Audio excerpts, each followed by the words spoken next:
Hi, Alex here from Create, Clarify, Articulate. Why do I run out of breath when I'm giving a presentation? Have you asked that question to yourself before? This is a problem that a lot of people have. It's something that people get worried about. They give a presentation and suddenly they're at a particular point in the presentation and they go, "Oh, I'm running out of breath." Or they don't notice.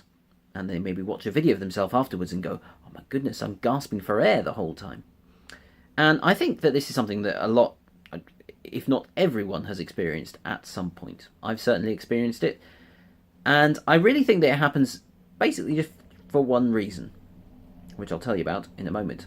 And then I'm going to tell you about two different situations where it kind of shows up, where people experience this problem, and how you can overcome this with a very simple technique in your rehearsals. So what's the reason for running out of breath in a presentation? Well, the reason is basically that you're not breathing enough. There you go, obvious. Now we can all go home. No, it is really that simple. You're not breathing enough. And I think the reason for this is that in a presentation we're using our voice in a different way than we're accustomed to. In your normal day-to-day life, you've come up with a way of using your voice and breathing that tends to work, more or less. And in a presentation, suddenly you're using your voice in a different way.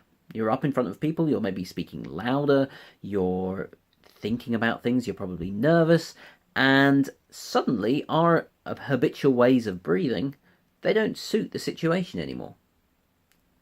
And so people tend to panic and they forget to breathe. So there are two different situations that this tend to happen. And I find that some people lean towards one and some people lean towards the other. So the first is if you're a person who has just been speaking for a little while, or you're speaking on a topic that you're not so clear on, you've not spoken much on it before, what people tend to do is we talk on stage, and then when we get to a point where we don't know what we're going to say, we kind of wait for the thought to come up that tells us what we're going to say, and then when we finally think of it, we keep going. And if you notice what I'm doing here, it's not about what I'm saying, but between the points where I'm speaking, when I'm waiting to remember what I was going to say, I'm holding my breath. I mean, it's kind of like you're holding your breath, waiting for the thought to arise about what it was that you were going to say. And unfortunately, this is a kind of vicious cycle, because when you're not breathing, when you're holding your breath, your brain is not being oxygenated enough, so it makes it a lot harder for your brain to come up with whatever it was that you were going to say next. It's much more effective to breathe out, take a deep breath in while you think, what is it that I was going to say? And then your brain is oxygenated, it can tell you what you're going to say. So this is the situation. People tend to hold their breath. Now, when you become a more advanced speaker, or you know your topic very well, this tends to go away, because you know the topic very well, so you can talk for a lot, and you can go from one point to another, and it doesn't matter, and then you can come up with this other thing, and I thought about this thing, I can talk about this, and if you notice what I'm doing now, I'm not actually breathing in. So we then run out of breath.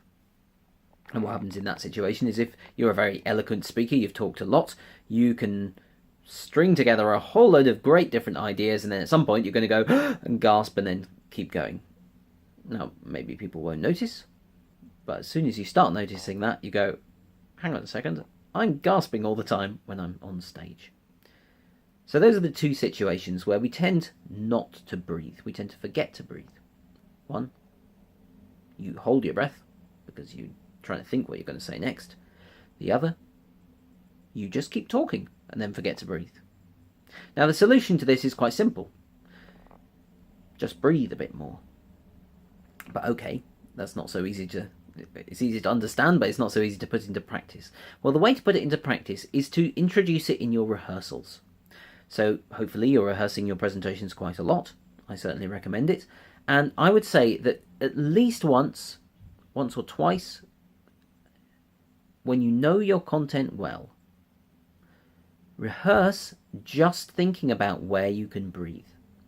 So you already know the presentation, you go through it, and when you notice a place where you think, yeah, this is the end of a sentence, or this is the end of an idea, you breathe out and take a fresh breath in. Now you do this in the presentation, in the rehearsal, and you take a lot longer for the breathing, And then during the presentation, you don't necessarily wait, you don't necessarily stop, breathe out, breathe in for every single one. But because you've rehearsed a couple of times, you naturally recognize this is a place where I can breathe. And that tends to open up your presentation. It makes it a lot easier to relax and to release yourself into the words that you're saying. And you've accustomed yourself to breathing in those moments. And so you won't run out of breath.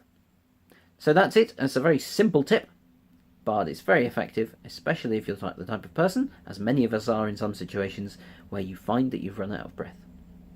So hopefully that was helpful, and bye for now.